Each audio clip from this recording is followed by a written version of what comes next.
안녕하세요. 사연을 부탁해입니다. 오늘의 사연을 소개하겠습니다. 어느 날 시어머님께 전화를 걸었습니다. 어머님, 내일 생신이신데 내일은 제가 시간이 안 될 것 같아서 주말에 찾아뵐게요.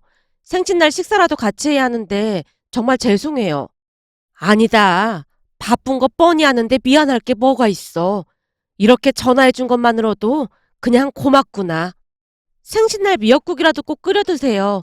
주말에는 하준이 하영이랑 같이 찾아뵐게요. 인사를 하고 통화 종료 버튼을 누르려다가 멈칫한 채 휴대폰을 바라보고 있었는데요. 역시나 시어머님이 전화를 끊지 않고 기다리고 있었습니다. 어머님, 전화 먼저 끊으라고 했잖아요. 알았어. 그럼 전화 끊으마. 라는 시어머님 말을 끝으로 전화가 종료가 되었습니다. 통화를 끝내고도 마음이 편치 않아 한동안 울적하기만 했어요. 그날따라 시어머님의 목소리가 더욱 처량하게만 느껴졌으니까요. 넋이 나간 채 휴대폰만 바라보고 있던 제게 딸이 물었어요. 또 왜 그러는데? 아니, 내일이 할머니 생신이잖아. 근데 혼자 쓸쓸히 계실까봐 마음이 안 좋아서 그래. 큰엄마 큰아빠는 진짜 너무한 거 아니야? 어떻게 한 번을 안 챙길 수가 있어? 그 사람들은 그냥 안 나타나주는 게 도와주는 거니까 그 사람들 얘기는 꺼내지도 마. 순간 제 목소리가 날카롭게 변해 있었습니다. 그런 제 얼굴을 살피던 딸이 짧은 한숨을 내쉰 뒤 또박또박 말했어요. 내가 볼 땐 친가 가족들 얘기로 책을 써도 몇 권은 나올 것 같아. 진짜 대단하다는 생각만 드네. 친가 가족들이 아니라 큰엄마 큰아빠로 정정을 해야겠구나. 근데 할머니랑 엄마 얘기로 책을 써도 역시나 몇 권은 나올 거야. 어쩜 가족들이 이렇게 극과 극일 수가 있을까? 주말에 할머니 만나면 두 사람 얘기는 절대 꺼내지도 마. 오랜만에 맛있는 음식 사드릴 참인데 할머니만 불편하게 하지 말라는 말이야. 그 정도는 나도 잘 알아. 근데 그 두 사람은 할머니 생신을 전혀 모르고 있겠지? 네 아빠 살아생전에도 한 번을 안 챙긴 거 보면 모르는 거겠지. 암튼 할머니 앞에서 절대 얘기 꺼내지도 마. 알았지? 알았어. 나도 그 정도는 안다니까. 그나저나 할머니 생신 선물 뭘로 준비하지? 저번에 보니까 할머니 신발이 많이 닳았던데 운동화 한 켤레 사드리던지. 알았어. 그동안 할머니가 용돈도 많이 주셨는데 좋은 걸로 사드려야겠다. 근데 할머니 발 사이즈가 몇이지? 225잖아. 난 245 신는데 할머니 발이 그렇게 작았구나. 하긴 할머니 키를 보면 그럴 수 있을 것 같네. 작년에 할머니가 우리 둘 다 엄마 닮아서 키가 많이 큰 거라고 하면서 다행이라고 하셨거든. 할머니 시대에는 작은 키도 아니었지 뭐. 근데 엄마도 참 대단하다. 어쩜 할머니에 대해 모르는 게 없어? 엄마가 안 챙기면 누가 할머니를 챙기겠어? 아무튼 아빠도 안 계신데 할머니도 대단하고 엄마도 참 대단한 것 같아. 딸이 감탄하듯 말했습니다. 대단하긴 뭐가 대단하다고 그래? 남편도 없이 시어머니를 챙기는 며느리인데 대단한 거지. 그야 니들 할머니께서 워낙 좋은 분이시니까 그런 분을 어떻게 모른 척할 수가 있겠어. 제가 한숨을 내쉬며 넋두리 같은 혼잣말을 했습니다. 남편이 세상을 떠나고 홀로 자식 둘을 키우고 있었지만 큰 어려움 없이 살 수 있었던 것은 시어머님의 배려 덕분이었어요. 불의의 사고로 세상을 떠난 남편의 영정사진 앞에서 통곡하다 실신하고 말았는데요. 아들을 먼저 떠나보낸 시어머님은 이상하리만큼 눈물 한 방울 흘리지 않았습니다.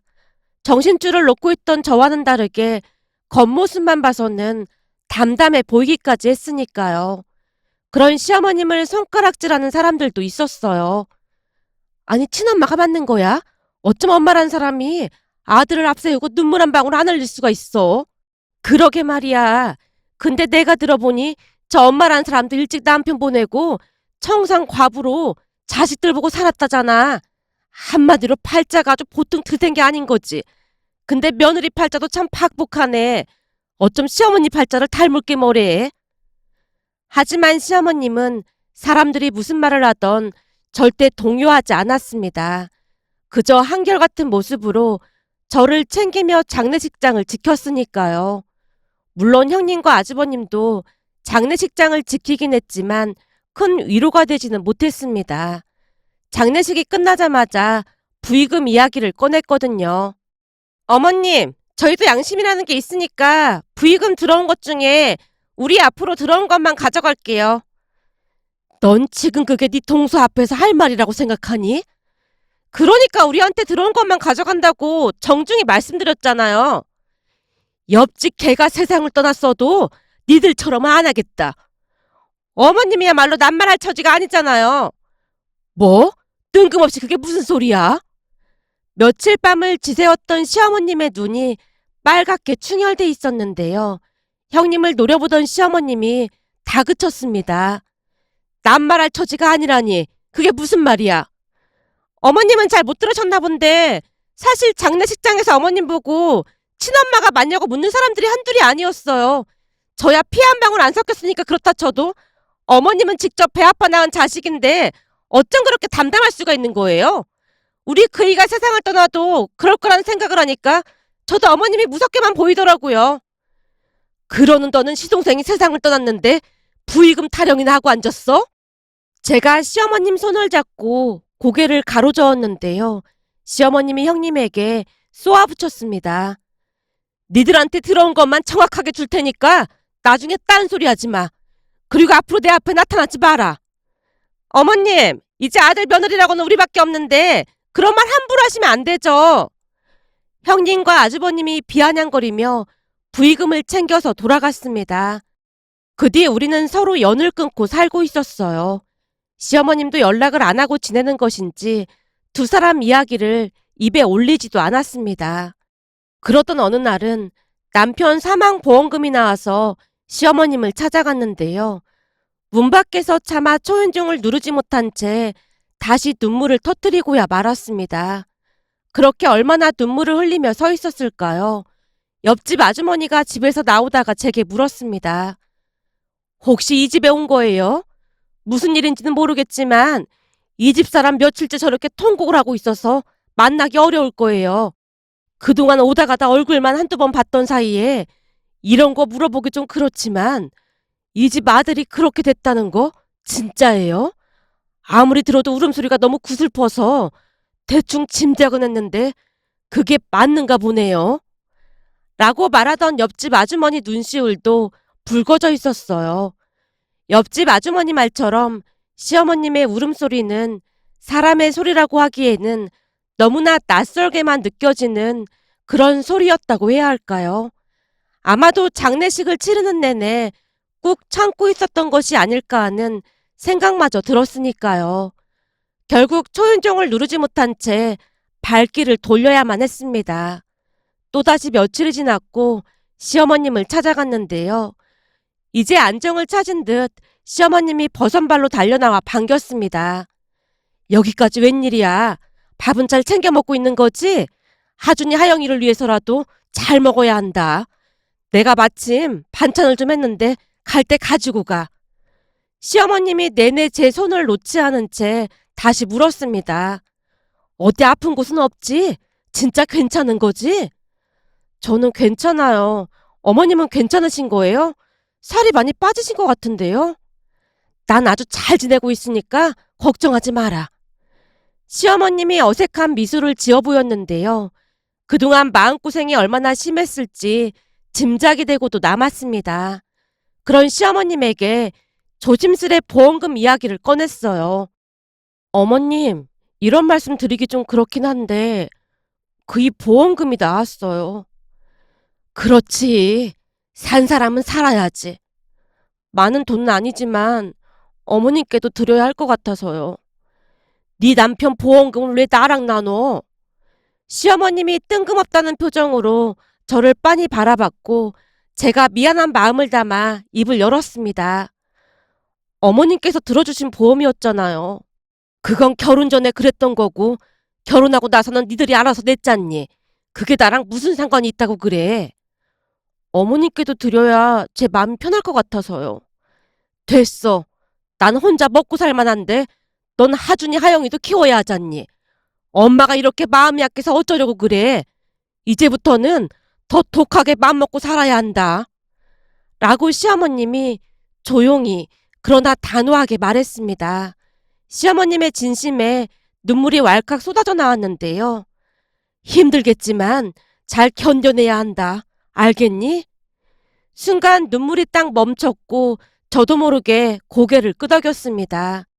친정 부모님은 일찍 돌아가셨고 남동생이 하나 있긴 했지만 먹고 사는 게 힘들다 보니 그냥 안부 정도만 묻고 살았기에 그 뒤에도 저는 시어머님에게 의지하며 살았습니다. 시어머님이 참 대단했던 것이 쉼없이 일을 했고 조금이나마 도움을 주려 노력했습니다. 하지만 아주버님 부부는 호시탐탐 시어머님 재산만 노리고 있었는데요. 유일한 재산인 아파트뿐만 아니라 혹여나 시어머님이 제게 돈이라도 줄까 싶어 노심초사하고 있었습니다. 어느 날 형님이 찾아와서 경고 아닌 경고를 하기도 했어요. 동서, 혹시 어머님이랑 연락하고 사는 거야? 그게 무슨 말씀이세요? 당연히 연락하고 살고 있죠. 서방님도 없는데 당연히는 무슨 당연이야. 형님, 무슨 말을 그렇게 하세요? 그이가 없더라도 하준이 하영이한테는 할머니인데 당연한 거 아닌가요? 혹시나 동서가 어머님 재산 때문에 연락하고 지내는 거 아닌가 싶어서 그렇지. 말씀이 너무 지나치신 것 같은데 저는 이만 일어나 보겠습니다. 그리고 앞으로 연락하지 마세요. 다시 한번 말하지만 어머님 재산에는 욕심도 내지 마. 형님이 다시 쏘아붙였습니다. 그 뒤 우리는 두 사람 전화번호를 차단한 채 몰래 시어머님과만 연락하고 지냈습니다. 두 사람은 오로지 시어머님 재산에만 관심이 있었고 시어머님 생신이 언제인지조차도 모르고 있었어요. 남편 살아생전에도 시어머님 생신을 챙기는 걸 단 한 번도 본 적이 없었으니까요. 그랬기에 생신날 홀로 계실 시어머님이 안쓰럽기만 했습니다. 결국 잠깐 얼굴이라도 뵙고 올 생각에 시댁으로 향했어요. 깜짝 놀래켜드릴 생각으로 비밀번호를 누르고 들어갔는데요. 마치 헛것이라도 본 것 마냥 시어머님이 놀라서 외쳤습니다. 아니, 네가 여긴 왜 왔어? 어머님 혼자 계실 거 생각하니까 마음이 영 안 좋아서 케이크 하나 사왔어요. 얘가 진짜 미쳤네. 연락을 하고 왔어야 할 거 아니야. 시어머님 얼굴이 창백해진 채 다시 외쳤습니다. 큰일 났네, 큰일 났어. 왜요? 무슨 일인데 그러세요? 지금 길게 말할 시간 없고 너 신발 비닐에 담아서 따라와라. 어머님, 대체 무슨 일인데 그러세요? 첫째, 내가 지금 아파트 주차장이라고 연락이 왔어. 그니깐 잠깐 동안만 숨어 있어. 네? 그냥 인사하면 되는 거지. 숨다니요. 제가 왜 숨어요? 눈을 동그랗게 뜨고 시어머님 말을 듣고 있었는데요. 시어머님이 다시 다급한 목소리로 말했어요. 그렇잖아도 그 인간들이 너한테 돈을 빼돌리니 뭐니 허구한 날 찾아와서 난리를 쳐대는데 네가 여기 있는 거 보면 더 난리를 쳐댈 거 아니야. 길게 말할 시간 없으니까 작은 방 농장 안에 들어가서 조용히 숨어 있어. 그리고 너 잘 들어. 그 인간들이 뭔 짓을 하던지 넌 절대 나오면 안 된다. 잠깐 동안만 귀 막고 조용히 있어. 약속할 수 있지? 시어머님이 어찌나 혼비백산에 있던지 저도 모르게 고개를 끄덕이며 약속했습니다. 결국 더 이상 생각할 여유도 없이 꼼짝없이 장롱 안으로 들어가서 숨을 죽이고 있었는데요. 들어간 지 5분도 지나지 않아서 아주버님 부부가 들이닥쳤습니다. 설마 오늘이 내 생일이라고 찾아온 거냐? 올 거면 생일 케이크라도 하나 사오던지 하지. 야박해도 너무 야박하구나. 어머님, 저희도 사오려고 했는데 마침 케이크 다 팔렸다고 하더라고요. 어련하시겠습니까? 시댁이 좁은 편이라 어렴풋이 대화 소리를 들을 수가 있었는데요. 순간 형님의 목소리가 높아진 채 시어머님을 추궁했어요. 어머님, 저기 저 케이크는 뭐예요? 뭐긴 뭐야. 오늘 내 생일이라고 했잖아. 그럼 어머님이 산 거라는 거예요? 왜? 난 케이크 좀 사서 먹으면 안 되는 거냐? 이놈의 팔자가 어찌나 박복한지 자식이 있어도 생일도 모르는데 혼자 케이크라도 먹어야 할 거 아니야. 근데 내가 혼자 케이크를 사서 먹던 말던 니들이 뭔 상관이야. 아니, 혹시나 동서가 사왔나 해서 그랬죠. 그럼 그렇지. 니들이 내 생일이라고 왔을 리가 없지. 혹시나 둘째가 와서 내 돈이라도 뜯어갈까 싶어서 감시하러 온 거였구나. 어머님, 감시라니요. 우리는 어머님이 걱정돼서 그런 거예요. 내가 걱정이 되긴 무슨 걱정이 돼. 서방님이 그렇게 된 건 참 마음 아픈 일이지만 그렇다고 동서한테 막 퍼주거나 그러시면 절대 안 돼요. 그때도 말씀드렸지만 동서는 이제 남이나 마찬가지잖아요. 형님이 남이라는 단어에 힘까지 준 채 큰 소리로 외쳤는데요. 나 혼자 생일 케이크라도 먹어야 하니까 그만 가봐라. 엄마, 다시 한번 말하지만 재수 씨한테 돈 주고 그러면 나 진짜 가만 안 있을 테니까 그런 줄 알아. 그랬다가는 이놈의 집구석을 싹 다 뒤집어 엎어버릴 참이니까. 어떻게 보험금을 혼자 꿀꺽할 수가 있어? 무조건 달라고 했어야 할 거 아니야. 순간 무엇인가가 나뒹구는 소리가 들려왔는데 아무래도 아주버님이 뭔가를 내던진 것 같아 보였습니다. 한동안 두 사람이 바득바득 우기다가 돌아가는 듯 현관문 닫히는 소리가 들려왔습니다. 밖이 조용해진 것 같아 조심스레 장롱에서 나와 문 밖을 살폈는데요. 그제서야 제가 생각이 난 듯 시어머님이 달려와 사과했습니다. 많이 놀랐지? 미안하다. 아니에요. 어머님은 괜찮으신 거예요? 하루 이틀도 아니고 이제 이골이 나서 괜찮어. 네? 이골이 나다니요. 설마 이런 일이 한두 번이 아니었다는 거예요? 그게 혹시나 너한테 재산이라도 나눠줄까 싶어서 저 인간들이 하루가 멀다고 찾아와서 감시를 하지 뭐니. 그런 말씀을 왜 안 하신 거예요? 그래서 항상 밖에서 만나자고 했던 거예요? 혹시나 마주치면 너한테 해코지라도 할까 싶어서 그랬어. 시어머님이 지금까지 일을 털어놓았는데요.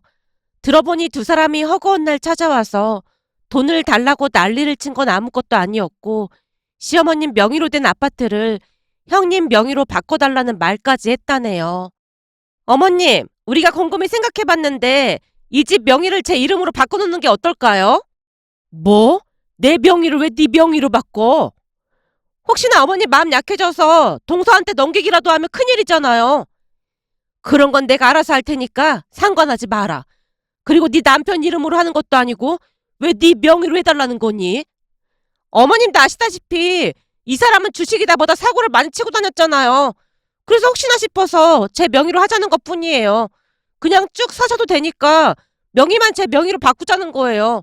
동서가 작정하고 보험금도 싹 다 가져간 마당에 어머니까지 조정하고 있는 것 같아서 걱정이 돼서 그래요.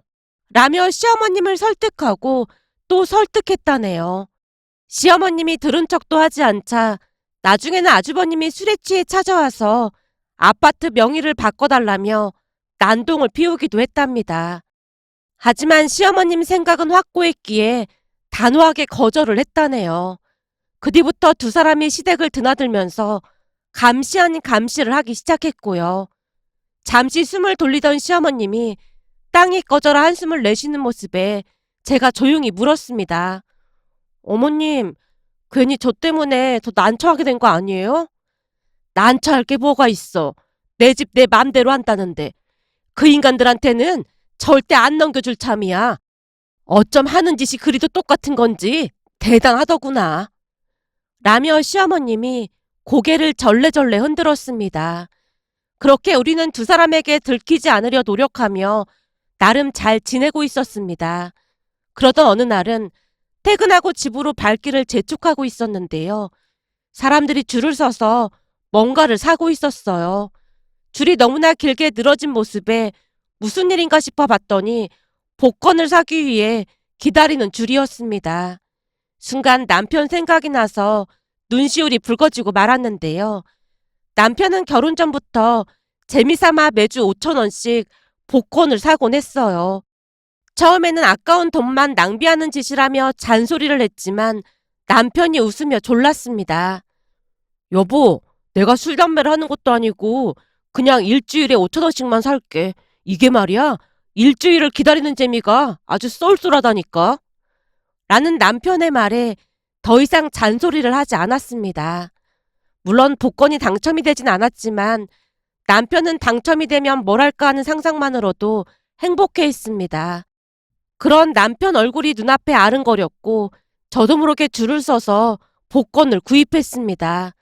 남편은 매주 한 장씩 샀지만 왠지 두 장을 사고 싶어서 복권 두 장을 사서 지갑에 잘 넣어뒀는데요. 남편 말처럼 머릿속으로 상상의 나래가 펼쳐졌어요. 만약 1등에 당첨되면 가장 먼저 뭘 하지? 라는 상상으로 내내 행복했답니다. 하지만 매주 복권을 샀던 사람이 아니었기에 한 며칠 행복한 상상을 하다가 깜빡 잊고 지냈는데요. 한 달 정도가 지났을 무렵 복권이 눈에 띄었고 재미삼아 번호를 맞춰보다가 너무나 놀라서 숨이 쉬어지지 않았어요. 번호를 몇 번이나 다시 확인해보다가 결국 딸을 불렀습니다. 하영아, 너 이리 좀 와봐. 왜? 무슨 일 있는 거야? 빨리 좀 와봐. 조용히 하고 이 번호 좀 맞춰봐. 이게 좀 이상해.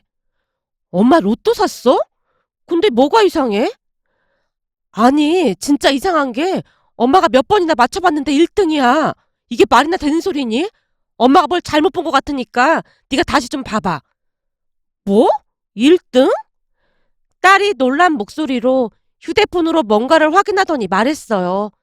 엄마, 요즘 이렇게 스캔하면 1등인지 아닌지 바로 알 수가 있어. 진짜? 그럼 한번 해봐.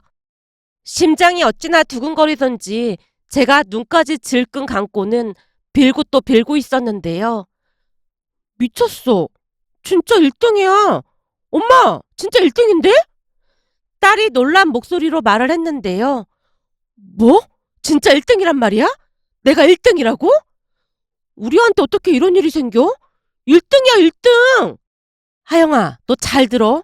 어디 가서 우리 복권 당첨됐다는 소리 절대 하면 안 돼. 알았지?